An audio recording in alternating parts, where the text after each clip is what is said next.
Welcome back, YouTube.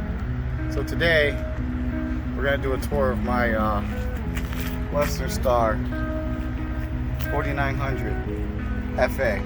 A couple people have been messaging me saying, "Yeah, you're working the truck, but you don't show the truck." So I wanted to get her cleaned up and get presentable. Yeah, I try to take care of it. She's very old. She's a 2006 Detroit 60 Series, 14 liter. 13-speed Eaton Fuller.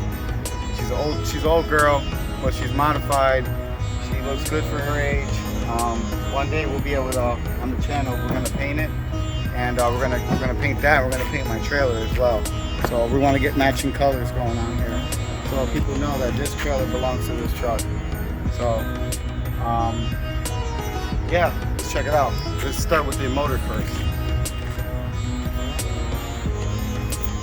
What we have here is a Detroit 60 Series 14 liter. Everything you see has been replaced. Everything. I mean everything. When I got it, it was in poor shape. It came from Canada. It's a Canadian truck. It doesn't even have it's kilometers. It was my company truck when I was a company driver for my old boss. He bought it at the auction, and it was completely disaster. They bought it, ran it to the ground, put in the auction, and here you go, somebody else's problem. Eventually been my boss's problem, my former boss. If you're watching this, lad, you know who you are. It was his truck. It was my company truck. It was a good truck. It's just rusty, and everything little by little was falling apart. I did one trip to California, and then the radiator went on it. On the way down, I was limping it home, and then the turbo went on there.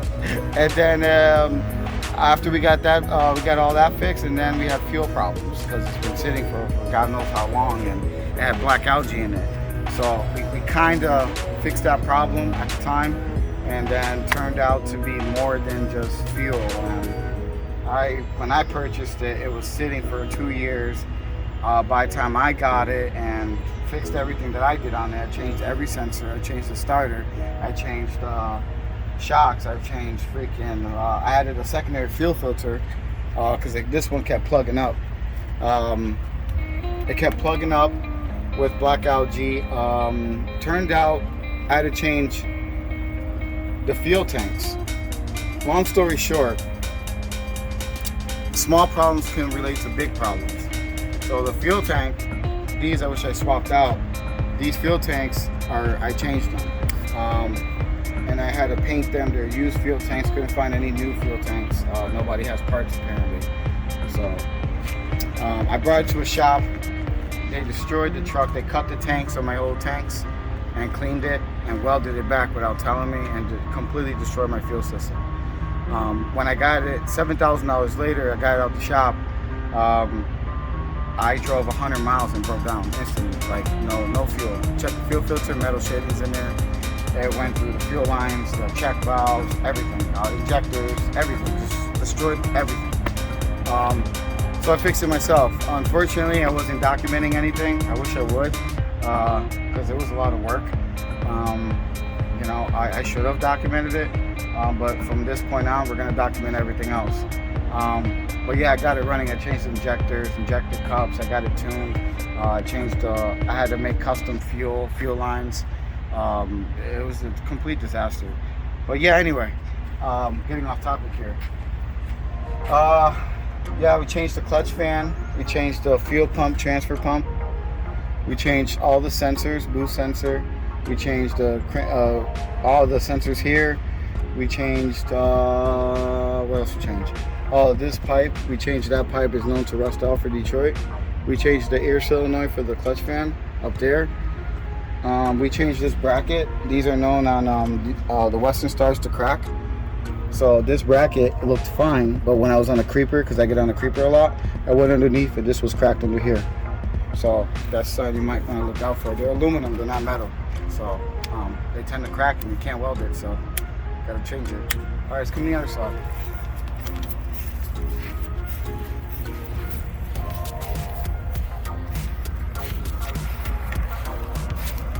So everybody's been asking me, Tony, what kind of turbo you have? What turbo is it? Where'd you get it? Is it a Bart Warner? Is it a 1702 turbo? No, it's a PDI turbo for Detroit 60 series. This is not meant for this truck. This is meant for a 12 liter, not a 14. So basically, I made this truck a 12.7 as far as the turbo and manifold go. And that's how we have, as you see underneath, we have no EGR. It's a non-EGR. So if you guys want it, it's a PDI turbo. PDI. It's basically, it's a Bog Warner turbo, but the internals inside are a little bit bigger. And no, there's no boost slide. It's a powerful, if you tune it, get a custom tune to air to fuel, it's gonna pull like a beast. My thing is, don't keep it at 600 and 2050 torque, and change the clutch, because it's probably gonna blow up. So if you got a factory clutch or one that sets at 1800 torque, it's probably just gonna grenade on there. Grenade be inside the road, but like, oh, it's not reliable. But that's not the case. You just gotta know what you want. Anyway, we changed the compressor for the. I had this literally blew up. Like literally just decided to just grenade. My first trip, my first trip was my worst trip. Alternator, we changed that one. That's one, the brushless one, so it's pretty bulletproof. We changed new belts. We changed this auxiliary port. When you take this off, it's good to check this one here. It's good to check your bull gear that's behind there. So when you change that out, grab a pry bar, the bull gear, because it attaches to the bull gear. There's a little gear behind the auxiliary gear, and the bull gear's here, and that's the auxiliary gear, and it touches. So take a pry bar and press on it. If it's got play, you gotta replace it. The bearing on the bull gear. If you don't, it's gonna grenade. Even if you got a reframe done, when you do a reframe on these motors or any motor, they don't change the bull gears. They just do it a reframe. So change your bull gear while you're there, because you can get a reframe done and drive 5,000 miles, and if that bearing goes, boom, you're done. All right. Oh yeah, we changed the shocks. We changed the manifold. We changed the air dryer for the AC system. We changed the high pressure switch, which is behind it. We changed this out. We changed the sensor here for the air. We've changed, damn near everything. I think the only thing original on this is probably that fan, which is, I'm probably gonna change that out too and paint and get one that says painted Detroit. That radiator's it's not aluminum, it's copper, so it's better quality. It believe it or not, it stays cool at 175. It's not passing 175. If it is, it'll probably go like maybe 177, and that's it.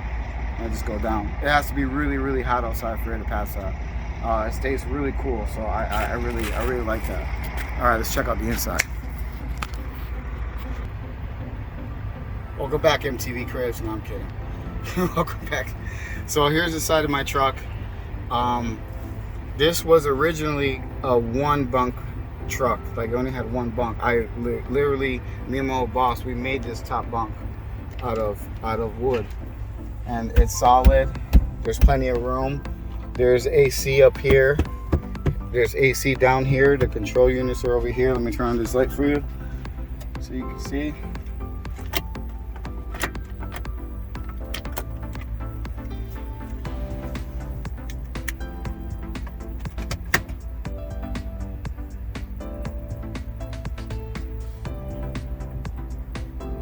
So, get out the way. So yeah, excuse the mess. Obviously I'm on a trip and I'm with my brother. So, I have a TV back there. It's kind of buried. You can't really see it. But yes, I have Wi-Fi in the truck. There's a TV on there. Refrigerator here. Yeah, it's kind of... Refrigerator here. Got our food. Freezer on top. Got your cabinets.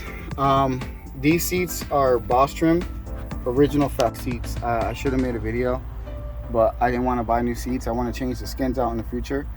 and put some black ones, some nice black ones. But these seats had so much wear on it, it was destroyed, and it was uncomfortable. It felt like you had sciatica. So I rebuilt both these seats here.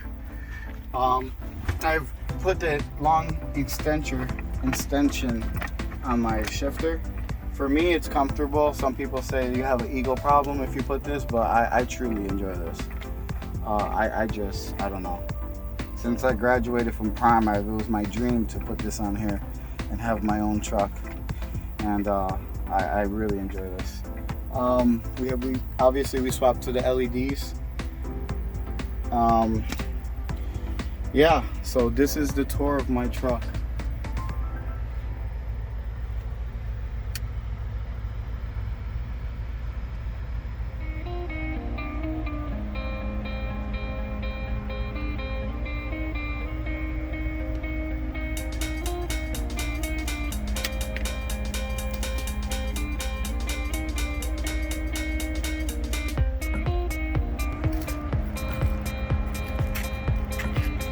What we have here is my 2001 Cottrell 7-car hauler easy load.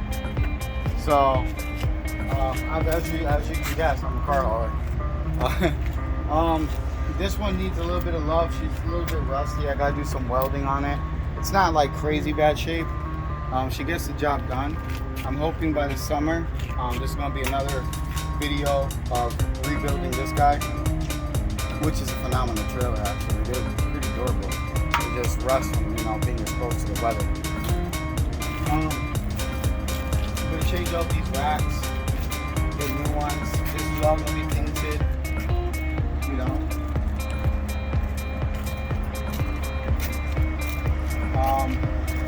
We're probably gonna be replacing these guys out. These shocks. Get these guys out. Even though they're pretty good, but I like to just change them out. We're gonna grind these down, replace these, and put some fresh graphite on them. And then we're gonna run all new electrical. I want all new lights. So when I turn this on, this thing just lights up like light the sky up. You know what I'm saying? Just want to light them up. Light them up.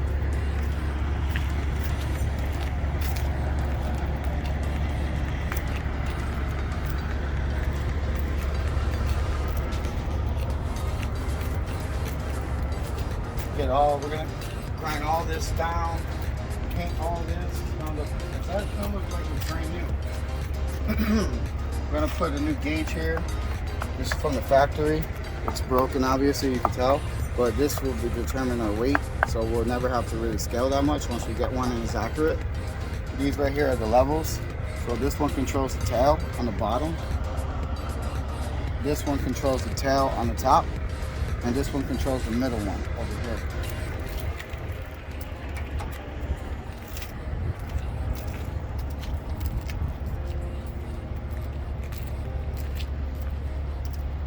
And this is the tour of my trailer.